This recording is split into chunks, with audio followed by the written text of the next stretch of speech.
Thanks for joining us at Right On Replicas, where we're proud to bring you the best scale model kit reviews on the planet. This review is brought to you in part by Dean's Hobby Stop in Owasso, Michigan.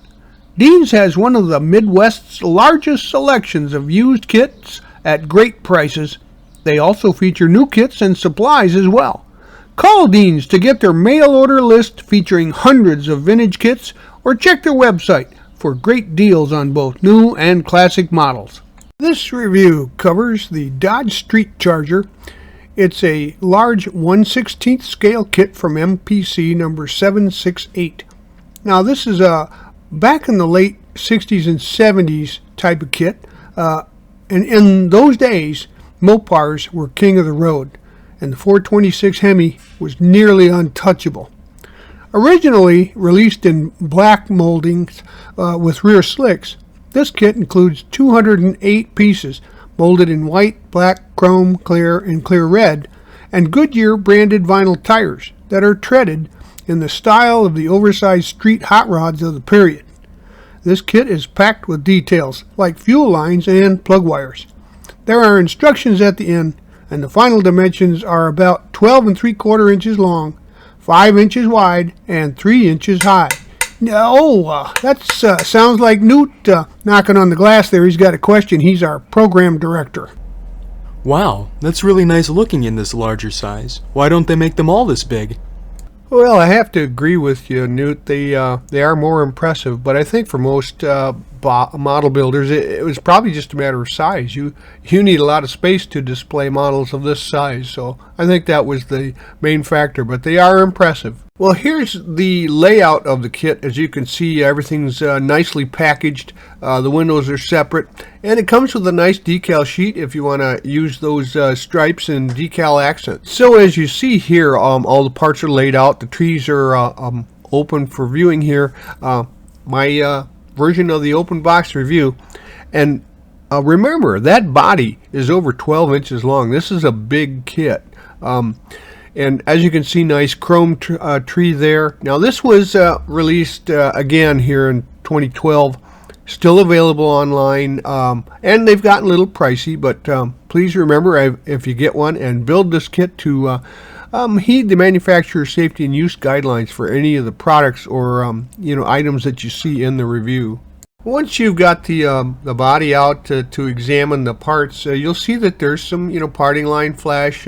There'll be some ejector pin marks too, as well as some regular edge flash. So just clean those up. Use a sharp hobby knife to scrape off the high points, and then kind of like a small grit paper, and then a fine grit paper to smooth them out to your satisfaction. Once you've got the major parts cleaned up, and remember the hood there, go ahead and give this a wash in some mild detergent and warm water, and then to get all the debris off of it, and then let it dry thoroughly. Next, we'll prime the body. I always recommend primer, and I use some Duplicolor gray primer sealer, and then give it some very light coats at first, little tacky coats, and then a couple of heavier coats to get a nice even prime all over the body.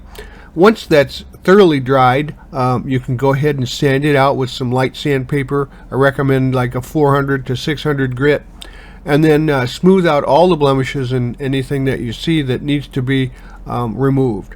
Then give it a light cleaning again. In this case, use a damp cloth.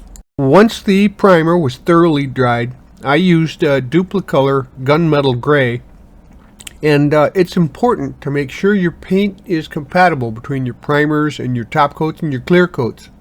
So I just put on a tack coat at first and let that set for about 10 minutes before adding 3 even coats about 15 to 20 minutes apart.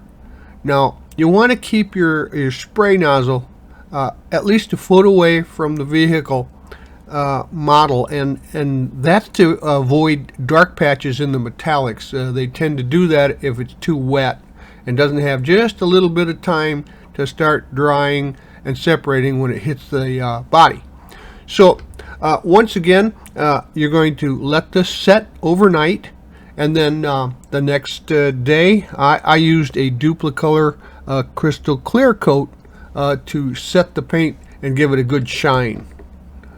Now, after going over all of the instructions to get familiarized with them, construction begins with this portion of the front end and the firewall. And we're going to be using mostly super glue for construction. And occasionally we'll need to use a little crystal clear type or Windows type glue by Testors is a nice choice to keep the glass from fogging for the window and glass portions. Now, we're going to start the build in this direction with the instructions as a guide.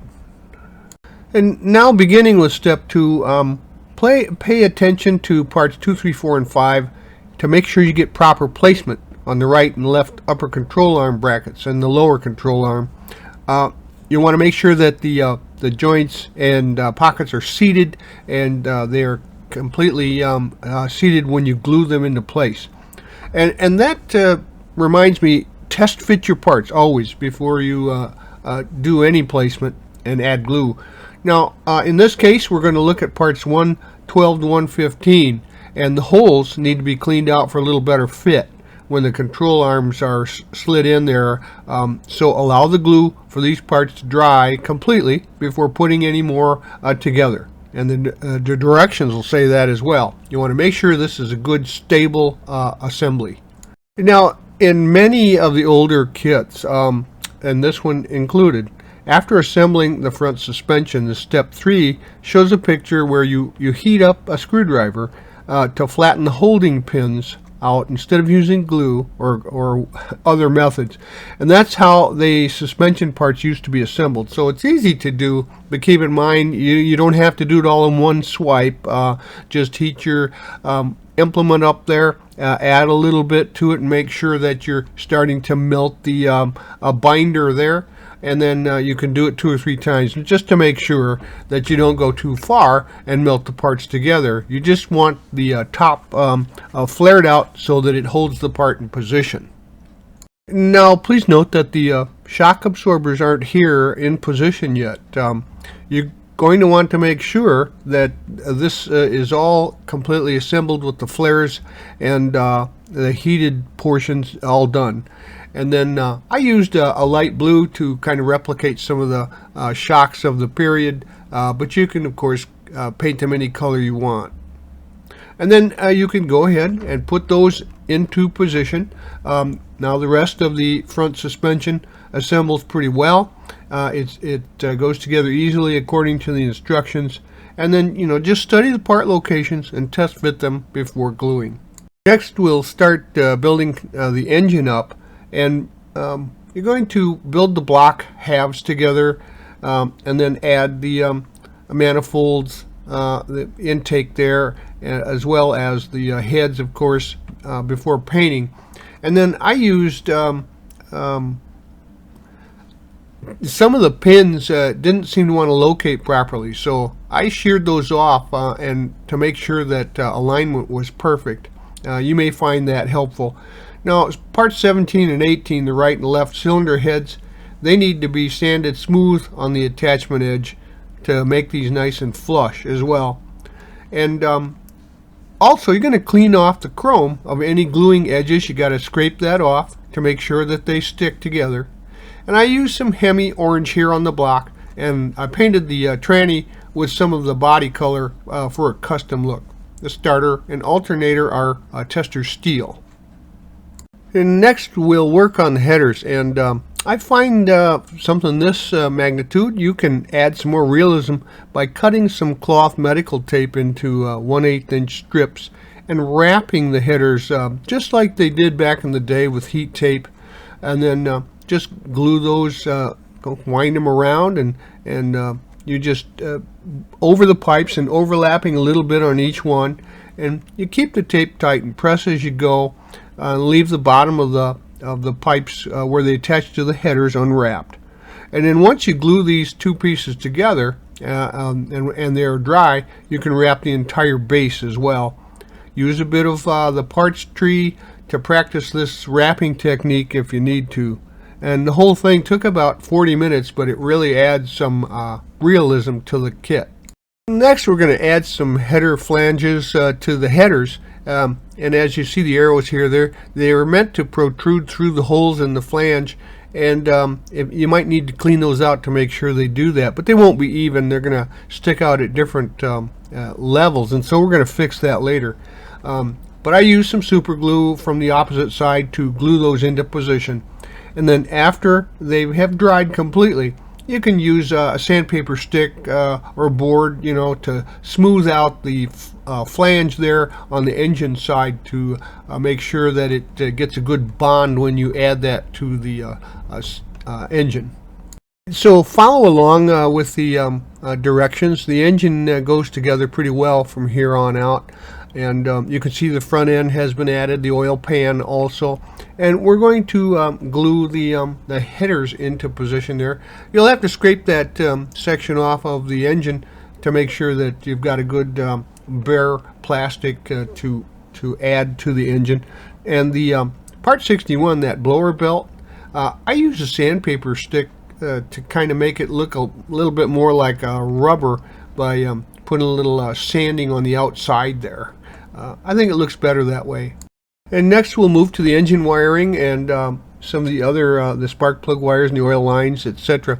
And you can see the wiring diagram here. Now pay attention to the lengths that they suggest in the instructions. And by the way, those are at the end of the review. If you need a copy of those, you can see it there. And go ahead and assemble the wiring. As you can see, it builds up into a really nice look. And also add the coolant lines there as well. Now, the final assembly of the motor, like I said, went pretty well. You can see that the blower has been added there. And make sure test fit your parts before you don't have any trouble, and give the engine a little more depth and detail by giving a black wash to some of the chrome areas to make sure that it highlights some of the features there.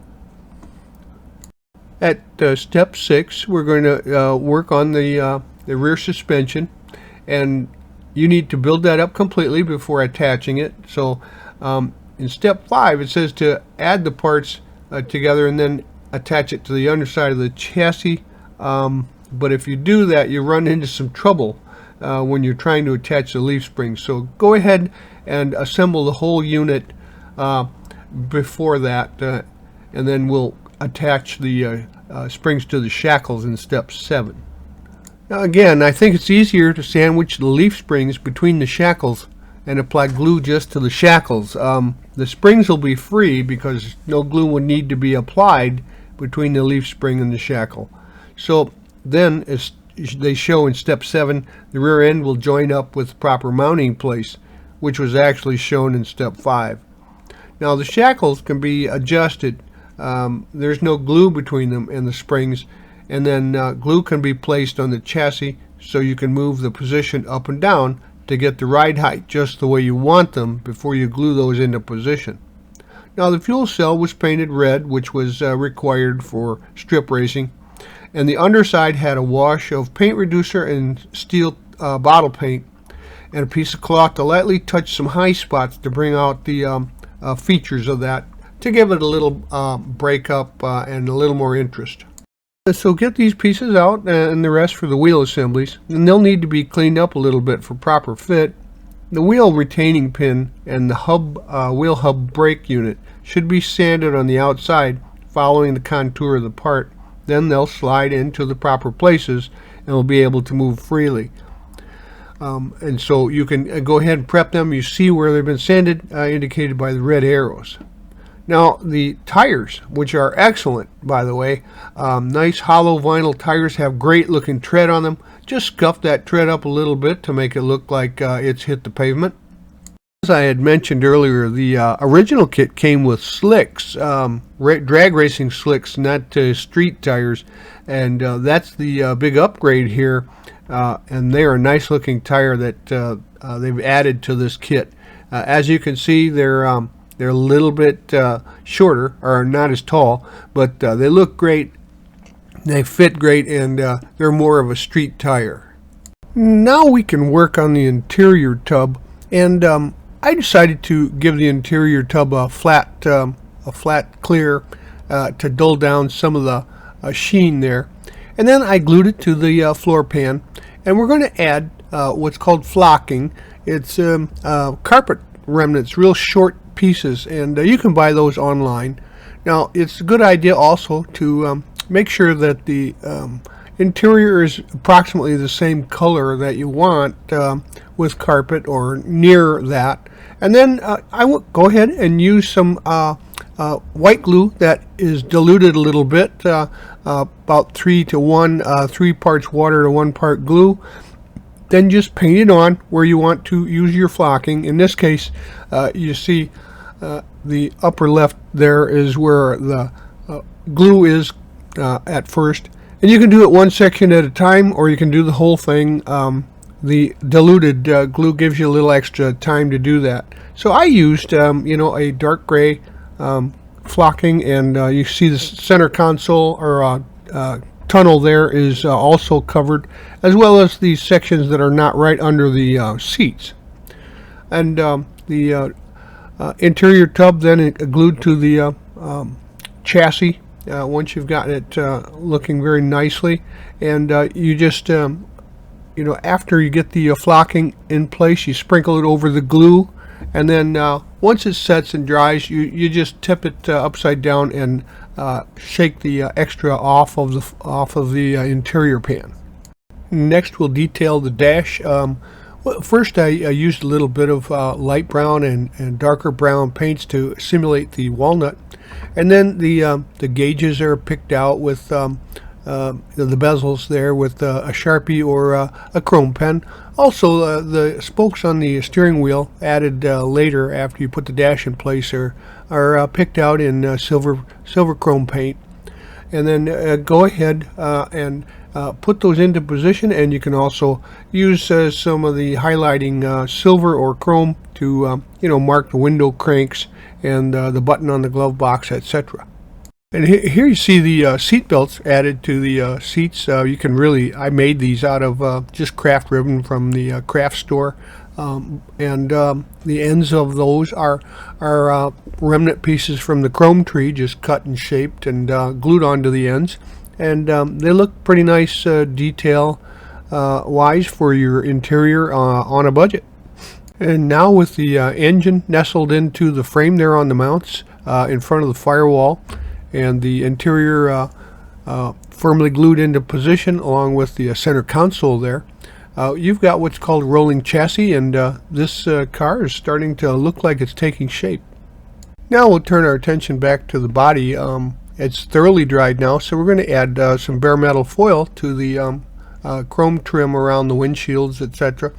And it's pretty easy to do with this larger size. You just it's like tape. You tape it into position, and then you trim off the excess, and it looks very realistic. We're also going to do that to the side markers.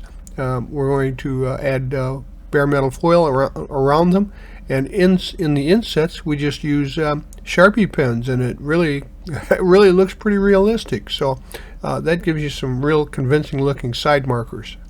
And next we'll install the window glass to the interior, and I taped mine into position because they're so tight, a good fit. And then I used a little bit of tube glue up along the edges to, and sparingly, by the way. You have to be very careful. You don't want to get stringers on the glass, and so you pull away. And then you don't want it, of course, to seep out over, the edges onto the viewing surface. But this is one way to put your glass into position and hold it fast. It just takes some practice. So do that first, and then you can just use some tube glue to set the windows into position if there's enough space. Something I noticed here about the windshield roof line on the original kit was pretty smooth, probably because the dies were new. And then as you can see, that same ridge on the newer release, the one we're building here, it's got some repair work done to it in the dies, but they don't really, they're not nice and crisp. If I'd seen this before, put it together, you can fix it, but at this point it's too late. But if you're making a contest model, you may want to address that before you go on. I also noticed when I put the decal on the windshield that it got some bad silvering, and so at that point I decided maybe the decals for this kit were maybe an issue. So I decided not to put any more decals on it, and now it looks more like a street sleeper with a great big hood scoop. And now it's time to mate the body to the chassis. Look for your mounting points and use some strong glue, perhaps some epoxy, to make sure that this stays together in the correct position, and then make sure that it's square and symmetrical all around. Then go ahead and add your exhaust, your side exhaust there to the headers, and you have pretty much finished your model. There will be a few extra pieces. They weren't really indicated on the instructions, but that's it for construction. And now some of the rest of the trim, the door handles, the gas cap there have been chromed as well with the foil, and you can see with a little detailing on the tires, those branded tires really stick out, and this kit is really impressive. In an elegant color like this, it makes perfect for a nice street charger, and it's not really hard to assemble. There were no real issues with fit, etc. And if I were you, I'd find one, buy it, and put it on my shelf. Well, we hope you like this step-by-step premium model kit review, and so that you don't miss any more, please subscribe to our YouTube channel by clicking on the icon in the lower right hand of any of our reviews, or you can find us on Facebook or our website, rightonreplicas.com. Thanks.